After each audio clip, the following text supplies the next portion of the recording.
मानो जिस दिन परमार्थ का ज्ञान हो गया उस दिन एक ही तत्व है, दूसरा नहीं है।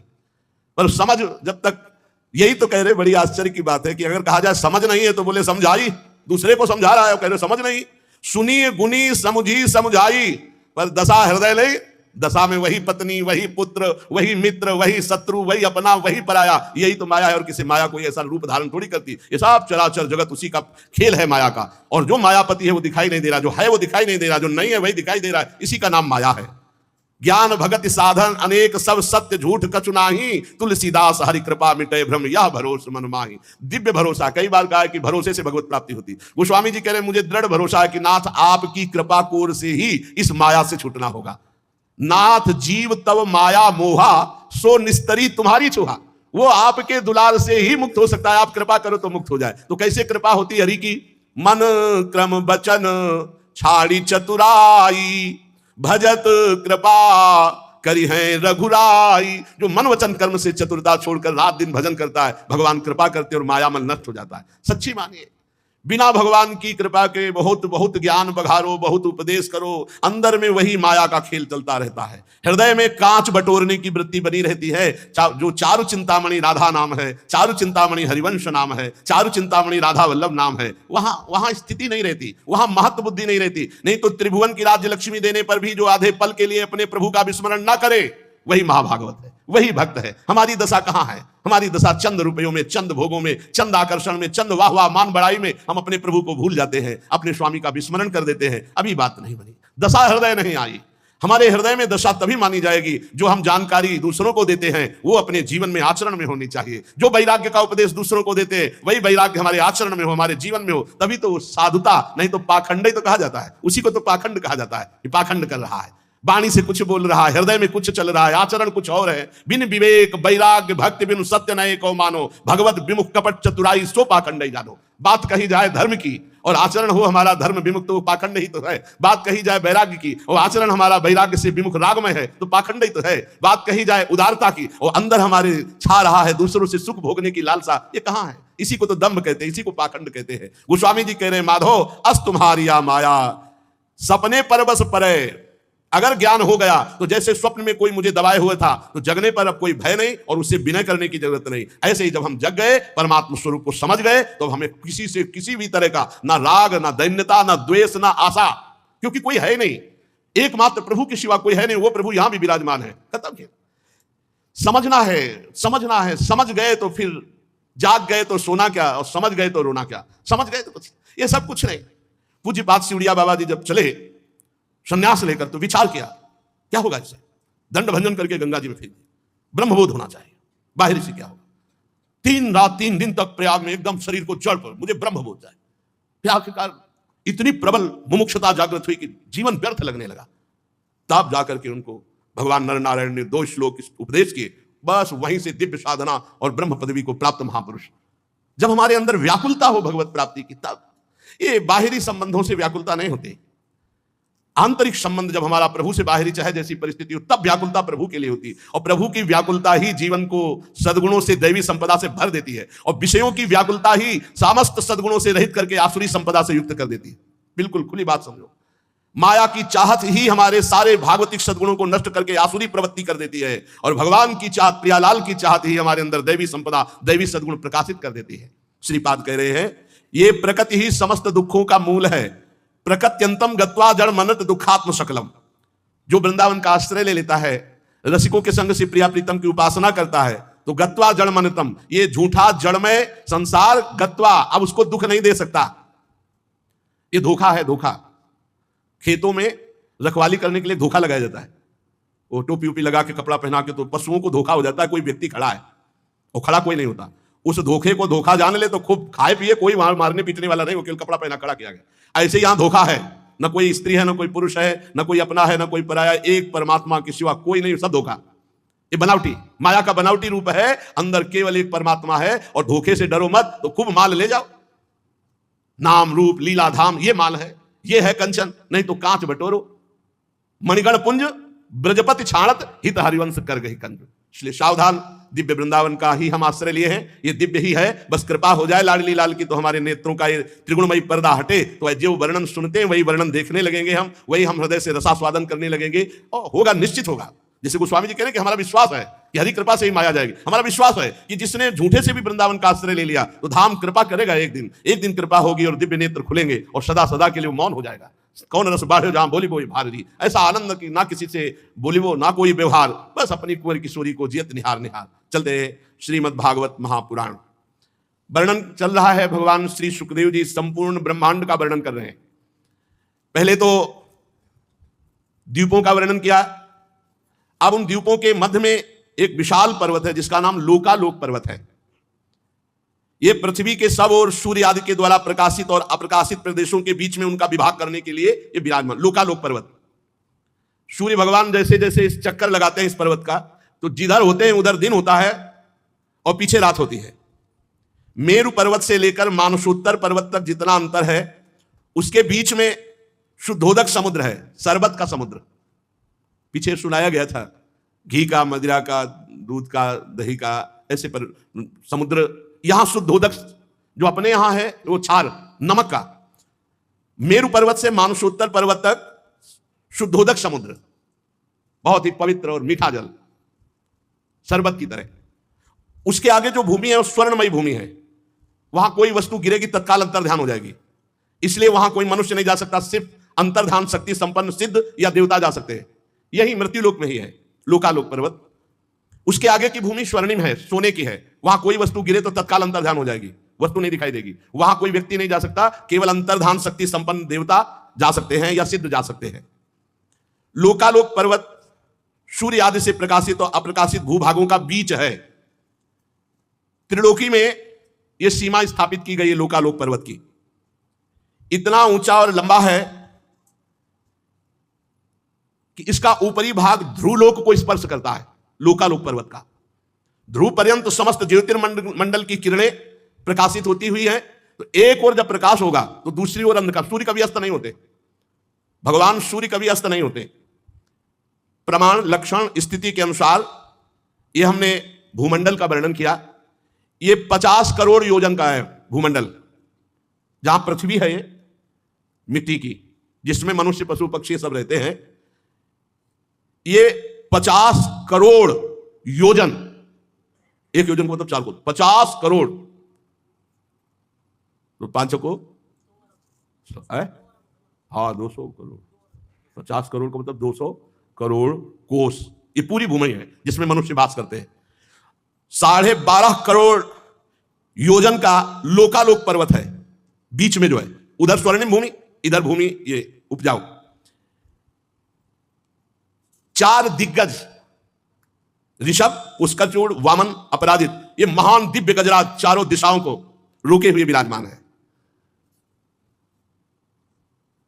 दिग्गजों को इंद्रादि लोकपाल लोगों के कल्याण के लिए विराजमान किए हुए ये दिग्गज। सर्वांतर्यामी परम पुरुष भगवान विश्वक्सेन इनको अपार सामर्थ्य दिए हुए हैं। योग माया से रचे हुए भगवान के भूमंडल का वर्णन हुआ।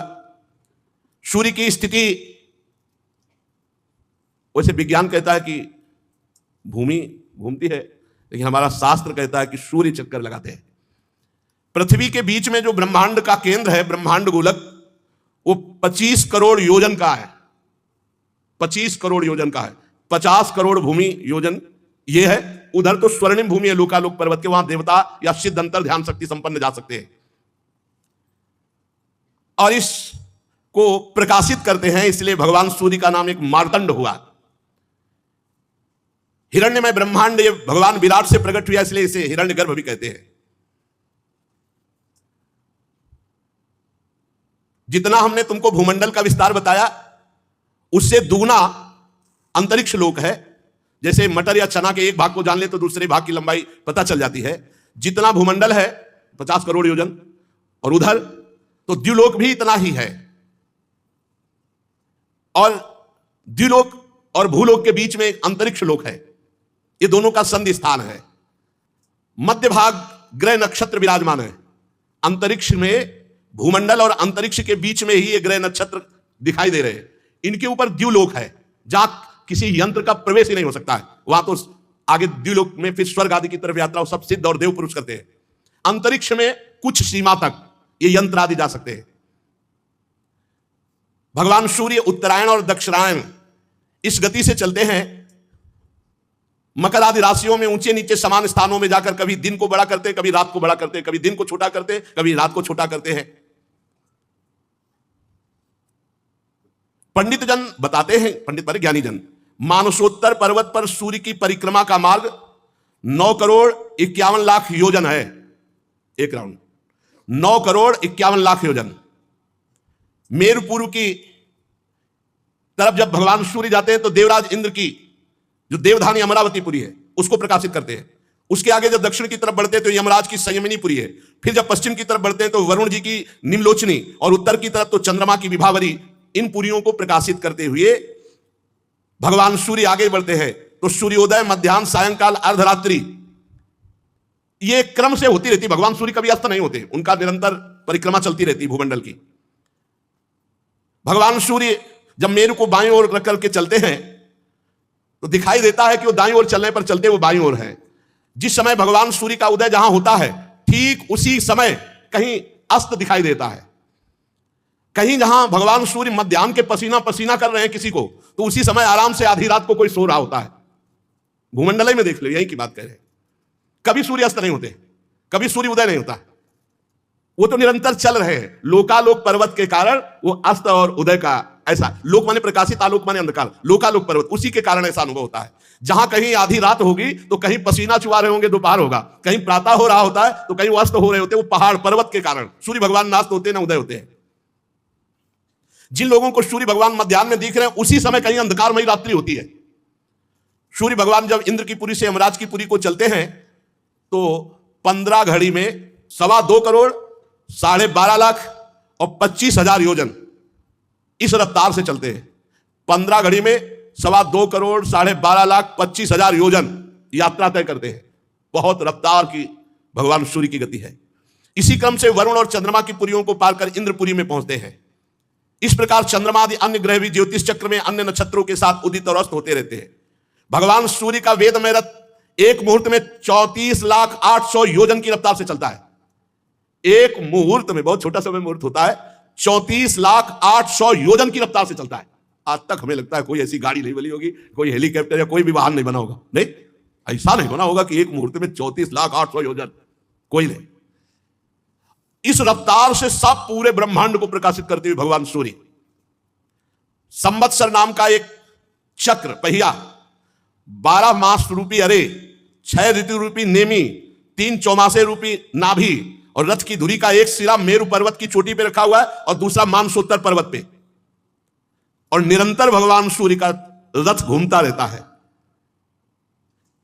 एक पहिया सुमेरु पर्वत पर, एक मानसोत्तर पर्वत पर, और बीच से एक यंत्र गया जो ध्रुवलोक से कनेक्शन है। जैसे ऊपरी भाग को रोके तो ऐसे रथ से ऊपर ध्रुवलोक से कनेक्शन। एक पहिया सुमेरु, एक मानसोत्तर पर्वत, और बीच की यात्रा चलती है जिसमें भगवान सूर्य बैठते हैं। वो सिंहासन रथ का जानते हो कितना बड़ा है? 36 लाख योजन। सूर्य भगवान को ऐसे थोड़ी कि हमारी तुम्हारी तरह वैसे बैठे हैं, ये हाथों हाथ में बैठ गए। 36 लाख योजन रथ में बैठने का स्थान है भगवान सूर्य के। रथ पूरा जो रथ है वो 9 लाख योजन चौड़ाई, तो जिसमें बैठे थे 36 लाख योजन, और पूरा रथ ऐसे 9 लाख योजन का है। जुआ जिसमें घोड़े, तो वो 36 लाख योजन का लंबा जुआ है। तो घोड़े कौन है? साक्षात गायत्री। 7 छंद जो गायत्री के मूर्तिमान वहां अश्वरूप धारण करके विराजमान है। और सारथी कौन है? अरुण जी महाराज, गरुण जी के बड़े भाई अरुण जी। इनके कमर के नीचे का अंग तैयार नहीं हुआ था, आगे प्रसंग में आएगा। ये भगवान सूर्य की तरफ मुख करके बैठते हैं, आगे की तरफ नहीं, आगे की तरफ पीठ करके बैठते हैं, भगवान सूर्य की तरफ मुख करके बैठते हैं। महाराज अरुण, गरुण जी के बड़े भाई अरुण जी, ये सारथी हैं भगवान सूर्य के। गायत्री मूर्तिमान छंद, ये 7 घोड़े हैं। रफ्तार एक मुहूर्त में 34,800,000 योजन। भगवान सूर्य इस रथ पर विराजमान होकर भूमंडल को प्रकाशित करते हैं। सूर्य देव की तरफ ही मुंह करके अरुण देव उनके सारथी बैठते हैं। विश्व में दूसरा कोई सारथी नहीं इनके सिवा, कोई सारथी नहीं कि भगवान सूर्य के सामने बैठ जाए। अरुण देव ही महाराज है। माता की गलती के कारण नीचे के अंग तैयार नहीं हो पाए थे।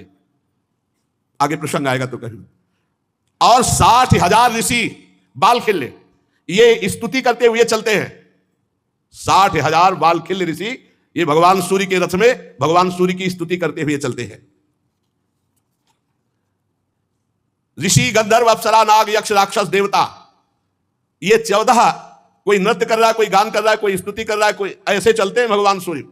जैसे भगवान सूर्य चल रहे हैं तो गंधर्व गान कर रहे हैं, अप्सरा नृत्य कर रहे हैं, ऋषि स्तुति कर रहे हैं, ऐसे चलते हैं भगवान सूर्य। भगवान सूर्य भूमंडल में 9,51,00,000 योजन लंबे घेरे में से प्रत्येक क्षण में 2,000 योजन की दूरी तय करते, प्रत्येक क्षण में। परीक्षित ने कहा, महाराज आपने जो कहा कि भगवान सूर्य राशियों की ओर जाते समय मेरु और ध्रुव को दाईं ओर रखकर चलते हैं, पर दिशा दिखाई देती है कि वो दक्षिण की ओर चल रहे हैं, समझ नहीं पाया आपका कहने का भाव। श्री सुखदेव जी महाराज कह रहे, कुम्हार के घूमते हुए चाक पर बैठ करके अगर चींटी देखे, चींटी चाक में बैठी हुई है और चाक घूम रही, तो चींटी विभिन्न स्थानों में दिखाई देगी, लेकिन बैठी एक ही जगह है, विभिन्न स्थानों में घूमने के कारण दिखाई देगी। इसी प्रकार नक्षत्र और राशि ये काल चक्र में पड़कर ध्रुव और मेरु को दाएं रखकर घूमने वाले सूर्य को ये स्थित दिखाई देते हैं। ग्रह नक्षत्र तारे तो लगता है सूर्य दाईं ओर चल रहे हैं, पर सूर्य दाईं ओर नहीं चल रहे, सूर्य बाईं ओर चल रहे हैं, वो ग्रह नक्षत्र वहीं विराजमान है, इसलिए ऐसा दिखाई देता है। ये आदि पुरुष भगवान नारायण का स्वरूप ही है, सूर्य भगवान साक्षात नारायण। बोले कहां है भगवान, तो देखो ना किसने सूर्य भगवान को प्रकट किया है, कौन प्रकाश दे रहा है, प्रत्यक्ष में भगवान नारायण है सूर्य भगवान। ये वेद में विग्रह से 12 मासों को विभक्त करते हैं और 6 ऋतुओं को, यही भारत देश में, अन्यत्र ये नहीं है। 6 ऋतुएं अन्यत्र नहीं है।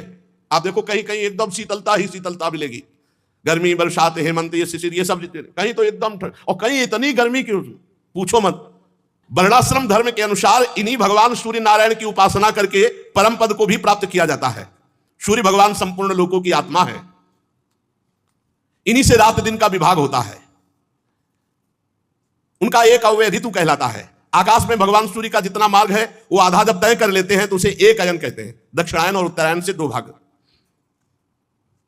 इस प्रकार सूर्य की स्थिति से 1,00,000 योजन ऊपर चंद्रमा विराजमान है।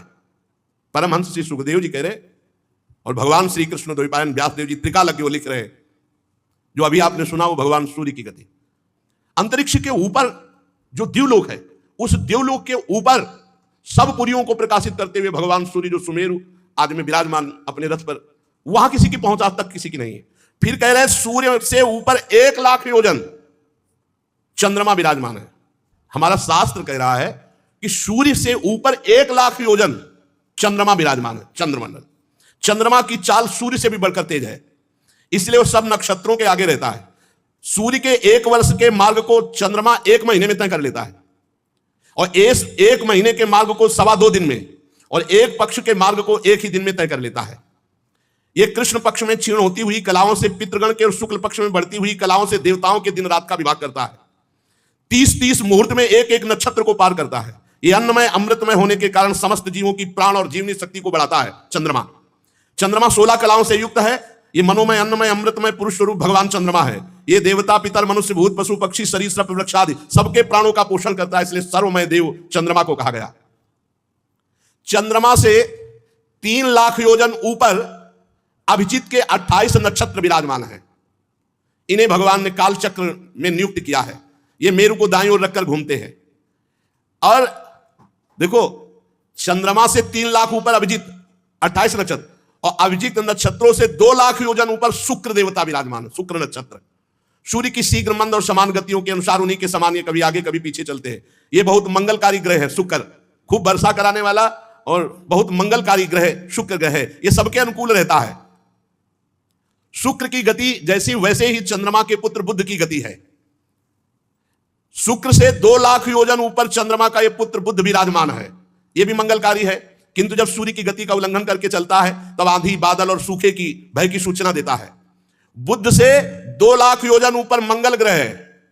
यदि ये वक्र गति से न चले तो एक एक राशि को 3-3 पक्ष में भुगता हुआ 12 राशियों को पार करता है। यह सबका अशुभ करने वाला अमंगल सूचक ग्रह है मंगल। इसके मंगल ग्रह के 2,00,000 योजन ऊपर बृहस्पति जी विराजमान है। ये वक्र गति से न चले तो एक एक राशि को एक एक वर्ष में भोगते हैं। ये धर्म से चलने वाले ब्रह्म ऋषियों के सदा अनुकूल रहते हैं बृहस्पति गुरुदेव। और बृहस्पति जी के ऊपर 2 लाख योजन के ऊपर शनि भगवान विराजमान है। 30-30 महीने तक एक एक राशि को भोगते हैं। ये सब राशियों को पार करने में 30 वर्ष लगाते हैं। ये सबके लिए अशांति कारक है।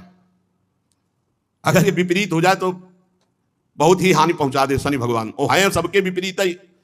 भगवान का भजन कर लो तो इनकी विपरीतता काम नहीं करेगी, और अगर भगवान का भजन नहीं करोगे तो ये है जैसे मंगल है और शनि है मानो जेलर। जो बुरा करेगा बहुत, और भगवान की शरण में रहोगे तो सब मंगल करेंगे। जो पे कृष्ण चरण मन अर्पित तो करिहे का नवग्रह रंग, हरिवंश महाप्रभु कहते। और शनि भगवान से 11 लाख योजन ऊपर सप्त ऋषि विराजमान है। ये ध्रुवलोक की परिक्रमा करते रहते हैं और सब पूरे विश्व का मंगल करने की भावना रखते हैं। सप्त ऋषियों से 13 लाख योजन ऊपर ध्रुवलोक विराजमान है। चरम सीमा है ये ऊंचाई की। ये आकाश जो देख रहे हो ना, ये अनंत है। ये सीधा ऊपर लंबाई है, किसी की पहुंच नहीं, किसी की पहुंच नहीं। भगवान विष्णु का परम पद जो ध्रुव जी को मिला, ये सप्त ऋषियों से 13 लाख योजन ऊपर है। अगर सब जोड़ किए जाएं तो होश उड़ जाएंगे कि ध्रुव जी कहां विराजमान है। बहुत ऊंचाई पर सबसे उत्तानपाद के पुत्र परम भक्त जहां ध्रुव जी विराजमान है, तो अग्नि देवता, इंद्र देवता, प्रजापति, कश्यप, धर्म, सप्त ऋषि सब प्रदक्षिणा करते हुए प्रणाम करते रहते हैं ध्रुव जी को। कल्प पर्यंत रहने वाले लोग इन्हीं के आधार से स्थित है। जैसे किसी यंत्र के द्वारा बीच में किसी को रोका जाए, ऐसे भगवान सूर्य के रथ का कनेक्शन है ध्रुवलोक से, ऐसे ऊपर से पकड़े हुए, और 2 इधर बीच में पूरा राउंड मारते रहते हैं। सदा जागते रहने वाले अव्यक्त भगवान काल के द्वारा ग्रह, नक्षत्र, ज्योतिर्गण ये निरंतर घुमाए जाते हैं, पर ध्रुवलोक आधार स्तंभ की तरह रहता, कभी नहीं घूमता। सब इनकी परिक्रमा करते हैं। कोई भगवान की योग माया से युक्त, इसे शिशुमार चक्र भी कहते हैं, जो ध्रुव जी की परिक्रमा करते हैं। ध्रुव जी का लोक जो वर्णन है। परीक्षित, कुछ लोगों का कथन है कि सूर्य से 10,000 योजन नीचे राहु नक्षत्र घूमता है। यह देवत्व को प्राप्त हो चुका है। समुद्र मंथन के समय जब अमृत निकला था तो इसने चोरी चोरी पी लिया था। यह सिंगिका का पुत्र असुराधम इस पद के योग्य तो नहीं था, पर इसने देवत्व प्राप्त कर लिया राहु ने, क्योंकि भगवान दैत्यों की तरफ देखकर ऐसे मुस्कुराते हुए पिलाते चले जा रहे थे। तो इसने देखा कि मामला तो गड़बड़ है, कलश तो पूरा उलटने वाला है। तो सूर्य चंद्रमा के बीच में होकर तो कहा भगवान ये तो पी लिया, तो अभी गले के नीचे नहीं ले जा पाया था, सुदर्शन चक्र से उड़ा दिया, तो ऊपर का देवत्व को प्राप्त हो गया। इसका वर्णन हम आगे करेंगे। सूर्य का जो अत्यंत तपता हुआ मंडल है, ये 10,000 योजन का है। सूर्य नहीं, सूर्य तो आप देखे जितने बैठे थे, मंडल तेज ये 10,000 योजन का, 10,000 योजन का। चंद्रमा का मंडल 12,000 योजन का है, और राहु का मंडल 13,000 योजन का। इसीलिए वो ऊपर छाता है तो सूर्य और चंद्र ढक जाते हैं। अमृत पान कर किए हुए राहु ये देवताओं के समान हो चुका है, क्योंकि अमृत पान कर चुका है। चंद्रमा और सूर्य के बीच में बैठा था, तो चंद्रमा और सूर्य ने ही पोल खोली, भगवान ये तो दैत्य है, तो तुरंत सुदर्शन चक्र से, तो उस दिन से वैर भाव रखकर अमावस्या और पूर्णिमा को चंद्रग्रहण और सूर्य ग्रहण ये करता है। और ये बड़ा है, मंडल इसका बड़ा है 13,000 का, तो इसलिए ढक लेता है। तो सूर्य और चंद्रमा से वैर करने के कारण भगवान ने सुदर्शन चक्र को आज भी नियुक्त कर रखा है सूर्य और चंद्रमा की रक्षा के लिए। तो ये डरता रहता है। केवल चंद्र ग्रहण और सूर्य ग्रहण जो अमावस्या पूर्णिमा को होता है भगवत विधान से, उतने समय के लिए नहीं, हर समय डरता रहता है। निरंतर सुदर्शन चक्र घूमता रहता है और रक्षा करता रहता है सूर्य और चंद्रमा की। राहु उद्युग्न नहीं कर पाता, नहीं उद्युग्न कर दे सूर्य और चंद्रमा को, इतना बलवान है। ये सुदर्शन के तेज से उद्युग्न होकर कुछ मुहूर्त वो सूर्य चंद्र के समीप जाता, डरकर भागाता, उसी को ग्रहण कहते हैं। राहु से, अब ये नीचे की बातें होती चली जा रही, ऊपर की सुन। राहु से, सूर्य से नीचे 10,000 योजन पर राहु है, और राहु से 10,000 नीचे योजन, 10,000 योजन नीचे जितने सिद्ध है, चारण है, विद्याधर है, इनके स्थान है। यहां वायु की गति जा सकती है और बादल दिखाई दे सकते हैं। यह अंतरिक्ष लोक है। अंतरिक्ष में यक्ष, राक्षस, पिशाच, प्रेत और भूत इनका विहार स्थल है अंतरिक्ष लोक।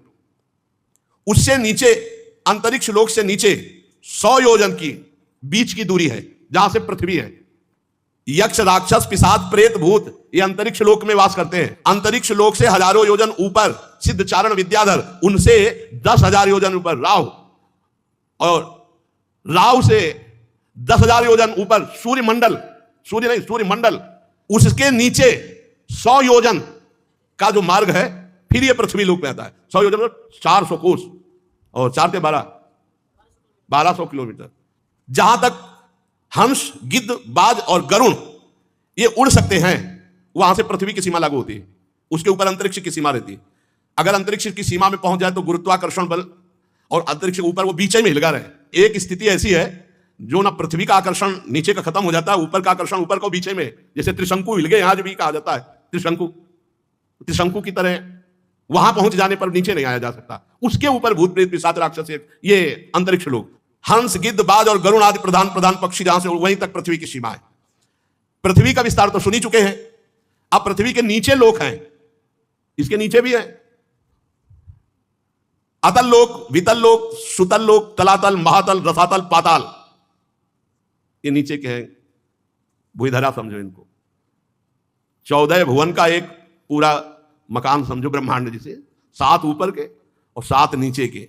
अतल लोक, वितल लोक, सुतल लोक, तलातल लोक, महातल लोक, रसातल लोक, पाताल लोक, ये 7 लोक नीचे हैं और 14 भुवन का एक भगवान। और ऐसे अनंत ब्रह्मांड कैसे बोले, एक रोमकूप में अनंत दिखलावा माते तेन अद्भुत रूप प्रचंड, रोम रोम प्रति लागे कोटि कोटि ब्रह्मांड, ब्रह्मांड निकाया निर्मित माया, रोम रोम प्रतिभेद करे। वो भगवान है, उनकी लीला ऐसी है, उनकी माया ऐसी कि कोई पार नहीं पा सकता। ये एक 10,000 योजन की दूरी पर स्थित है, 10,000 योजन। इनमें स्वर्ग से भी अधिक सुख है नीचे के लोगों में। यहां पृथ्वी से 10,000 योजन पर अतल लोक का राज्य है। 10,000 योजन भगवान भेजते हैं इन लोगों में, इनमें स्वर्ग से भी अधिक सुख है। इसमें स्वर्ग से भी अधिक अप्सराएं, विषय भोग, ऐश्वर्य, आनंद, संतान सुख, धन संपत्ति, वैभव, उद्यान, क्रीड़ा स्थली और मायामय दिव्यमय बड़े वैभव।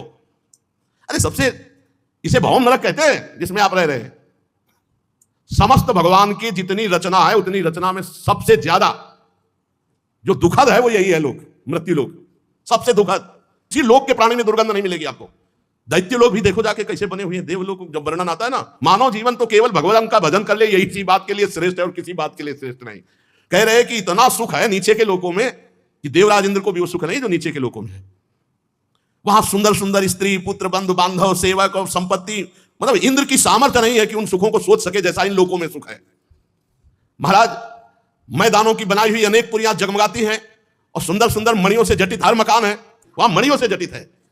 परकोटे, नगर द्वार, सभा भवन, बड़े सुंदर आंगन और बड़ी सुंदर सुंदर स्त्रियां, बड़े सुंदर पुत्र परिवार, फर्श बड़ी सुंदर, कबूतर, तोता, मैना, इनकी किलोल देख ले तुम। ये पुरियां इतनी सुंदर कि देवराज इंद्र कल्पना नहीं कर सकते, इतना सुख है इनमें। सोचो धाम में कितना सुख होगा भगवान के जहां बैठे हो। इतने बगीचे सुंदर हैं कि देवलोक के बगीचे भी समानता नहीं कर सकते। और ऐसे सुंदर सरोवर मणिजटित, खूब सुंदर डालियां फूलों की खिली हुई, तरह तरह की लताएं, तरह तरह की खुशबू। मानव देव में भजन कर ले यही सुख है और कोई सुख नहीं। कोई सुख देख लो, सुख तो यह है। ऐसी ऐसी रंग बिरंगी मछलियां जल में, जल एकदम निर्मल, कमल कुमुद, कुवलय कल्हार, नील कमल, लाल कमल, शतपत्र कमल, ये खिले हुए सरोवर, सबके अलग अलग अलग भवन, अलग सरोवर। जैसे यहाँ वो पानी का क्या कहते हैं जो मकानों के बगल में बने होते हैं, जहां स्विमिंग पूल, अलग अलग मछलियां, कमल सब खिले हुए हैं, बड़े सुंदर। इंद्रियां आश्चर्य में हो जाए ऐसे लोगों के सुख। अच्छा, वहां सूर्य का चंद्र का प्रवेश नहीं है नीचे के लोगों में, ऊपर के लोगों में तो है। वहां दिन रात का विभाग नहीं है, दिन रात नहीं है, कोई खटका नहीं। वहां दिव्य मणियां ऐसी चमक रही कि हर समय प्रकाश रहता, रात्रि नहीं। और उस लोक के निवासियों का आहार क्या है? दिव्य औषधियां, दिव्य रस, दिव्य पान, और वहां का स्नान मात्र करने से शरीर निरोग। ऐसा जल है। दिव्य वस्तुओं के सेवन से वहां किसी को मानसिक परेशानी नहीं, डिप्रेशन नहीं होता, किसी को मानसिक परेशानी नहीं, और शारीरिक रोग नहीं होता। इसलिए कोई अस्पताल नहीं, वहां कोई डॉक्टर नहीं। यार बढ़िया है। लेकिन इससे करोड़ों अनंत गुना सुख ब्रह्मलोक में, और उससे अनंत गुना सुख श्रीधाम वृंदावन में जहां हम आ चुके हैं प्रिया प्रीतम के साथ। ये क्या मछलियां, ये क्या, सब चिदानंद। वहां किसी की झुर्रियां नहीं पड़ती, वहां बाल किसी के नहीं पकते, झुर्रियां नहीं पड़ती, बाल नहीं पकते, और कभी कोई बूढ़ा नहीं होता, और देह की कांति मलिन नहीं होगी, साफ चिकने एकदम। शरीर में किसी की दुर्गंध नहीं आएगी, पसीना नहीं आएगा कभी शरीर में, कितना भी मेहनत करो थकावट नहीं, शिथिलता नहीं, आयु के साथ अवस्था नहीं बदलेगी, हर समय जवान। ये नीचे के लोगों की है बात। सब सुंदर, सब स्वस्थ, सब जवान, सब शक्ति संपन्न। यहां पुण्य पुरुषों का प्रवेश होता है, और यहां मृत्यु होती है सिर्फ सुदर्शन चक्र से। यहां भगवान के परम पावन सुदर्शन चक्र से ही सबकी मृत्यु होती है। जब मृत्यु होगी तो सुदर्शन चक्र से, ना बुढ़ापा, ना थकावट, ना झुर्रियां, ना कोई रोग, ना कोई आनंद ही आनंद। और मरना भी किससे? सुदर्शन चक्र से। आप ये समझ लो, भजन कर लो तो ये लोक बढ़िया हो गया। भजन कर लो तो चाहे नीचे जाना चाहो नीचे, ऊपर जाना चाहो ऊपर, भगवान के धाम जाना चाहो भगवान के धाम। और किसी भी प्रकार मृत्यु नहीं हो सकती, केवल सुदर्शन चक्र से मृत्यु होगी। और सुदर्शन चक्र के आते ही गर्भ से लेकर के बाहर जो गर्भस्राव भी हो जाता है। मैदानों का पुत्र असुर यहां का राजा है, पहला जो लोक है अतल लोक। 96 प्रकार की माया के द्वारा अपनी प्रजा को सुख प्रदान करता रहता है। और कोई ऐसा मायावी नहीं है जैसा मैदानों सृष्टि में मायावी हो, उसका पुत्र मैदानों का असुर बल। 96 प्रकार की माया के, और हमारे भगवान अनंत माया के अधिपति हैं, हम उनके दास हैं। उसने एक सुंदर स्त्री जाति प्रकट की है अपने लोक में, जम्हाई लेकर, उसका नाम शोभैरिण। ऐसी कामनी है ही नहीं सृष्टि में जैसी उसने पैदा की है, स्वयं प्रकट किया उसने। स्वैरिणी, ये ऐसी कामिनी है, कोई ऐसा नहीं जो लुभायमान ना हो जाए, अपने देश में रखता है, अतल लोक में स्वयं प्रकट किया है। फिर दूसरी प्रकट की है पुष्चली, महान चंचल स्वभाव की। तीसरी प्रकट की है कामिनी। 3 प्रकार की स्त्रियों के द्वारा उसने अपने इस अतल लोक को शोभायमान किया है। एक बहुत ही चंचल स्वभाव की कामासक्त, जैसे स्वभाव के होते हैं ऐसे, और एक महान कामिनी, और एक स्वैरिणी। जो स्वैरिणी है वो केवल अपने पति का ही आश्रय लिए रहती है, और जो 2 प्रकार की हैं वो पूरे नगर को, पूरे अतल लोक को अपने अधीन रखती है, ऐसी सुंदरियां। और वहां एक दिव्य आसव है जिसका नाम हाटक है। हाटक, ये हाटक रस ऐसा है कि जो पुरुष पी ले तो उसकी सामर्थ्य का पार नहीं है। तो ये जो वहां की रहने वाली मैदानों के द्वारा प्रकट की हुई स्त्रियां, ये पहले पुरुष को हाटक रस पिलाती है। अब वो अपार बल से संपन्न, हाव भाव, चितवन, प्रेममयी मुस्कान, प्रेमालाप आदि के द्वारा पूरे के पूरे लोक को अपने अधीन रखती है। हाटक रस पी करके वहां मदान रहे लोग, उनको 10-10 हजार हाथियों का बल प्राप्त होता है। 10,000 हाथियों का बल सब, पर ये सब भोग लोक हैं, इनमें भजन भगवान का नहीं है, इनमें साधना नहीं है। फिर अतल लोक के नीचे जो लोक हैं उनकी चर्चा आगे होगी, लेकिन लुभायमान मत होना, ये सब स्वप्न है, थोड़ा अच्छे स्वप्न है। और वृंदावन धाम, साकेत धाम, कैलाश धाम, वैकुंठ धाम, ये सब चिदानंद है, ये सत्य है। और ये असत्य जब प्रलय होगी ना तो ये सब ऊपर नीचे, सब सबसे नीचे वर्णन आएगा भगवान शंकरषण का। अनंत फणधारी भगवान शेष जिस समय छोड़ते हैं विषैली अग्नि, तो नीचे से सब भस्म होते हुए ऊपर तक सब भस्म हो जाते हैं, ब्रह्मलोक तक नष्ट हो जाता है। इसलिए कहीं लुभायमान मत होना। लुभायमान हो प्रिया प्रीतम, उनके परम धाम वृंदावन। सोचो ये मायाकृत है, अनंत लोकाधिपति भगवान श्री कृष्ण को जो मोहित कर ले वो वृंदावन धाम है। इसलिए इनसे मोहित मत होना। ये सुनकर के श्री राधा वल्लभ लाल की जय।